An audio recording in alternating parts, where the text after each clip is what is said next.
I remember earlier in my trades business, I'd get so frustrated that it felt like I was never achieving my goals. I was never getting there. But all I was looking at is where I was and where I wanted to go, and noticing the gap in between. I wasn't taking on board the feedback and spending that time regularly to plan for my success, which is why for many years my business performed poorly. We're growing, but we weren't super profitable. I always felt like I was putting out fires all the time. I was having ongoing issues with staff, with tradesmen. It was a freaking nightmare, if I'm being completely honest. Whereas now we welcome challenges because we have this in place and we realize that there's no failure, only feedback. So I guess some steps to kind of help leave you with for this is, first of all, like, spend some time once a year, like book out once a year. And I actually find doing it at the end of the financial year is more effective than doing it at the start of the calendar year, because I just find that we all have this thing around New Year's resolutions that don't get followed through. Whereas I like to kind of align my planning with the financial year. So it's like, okay, like, where do I want to be 12 months from now? Both in, my business, in my personal life,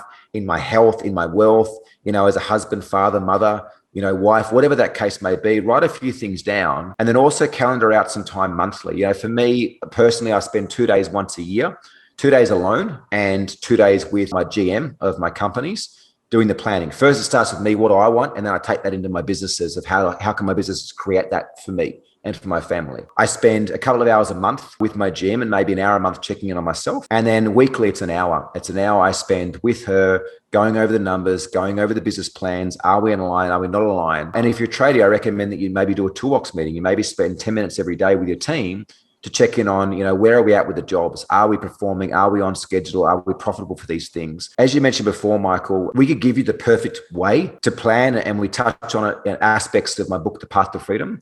It's one of those things that's more around allocating the time and putting things in place, taking on board the feedback and refining the exact system that works for you. I guess we can end with progress over perfection in this regard. So don't aim for like the perfect plan, aim for a plan to make progress on, and that's proper planning. You're actually going to continue to build that muscle and get better every single time and find what works and what doesn't work for you. At the end of the day, the judgment, the effectiveness of your plan will come in the results that you've achieved. And that's often why people hire a coach. Yeah. It's often why you want that accountability and support around you to not only help you create that plan, but help you to actually ensure and keep you accountable to keep you on track to fulfilling that plan. And that's where a huge return on investment typically comes from coaching. And I said at the Game Changers, we have a variety of different coaching programs available, from Tradie Business School and Opulence and Boardroom for our higher level programs. But we know that this is where the results come from, and why this episode is actually really critical. Proper planning prevents piss poor performance, and often without a coach or personal trainer, don't have that program and you're just winging it. And stop winging it.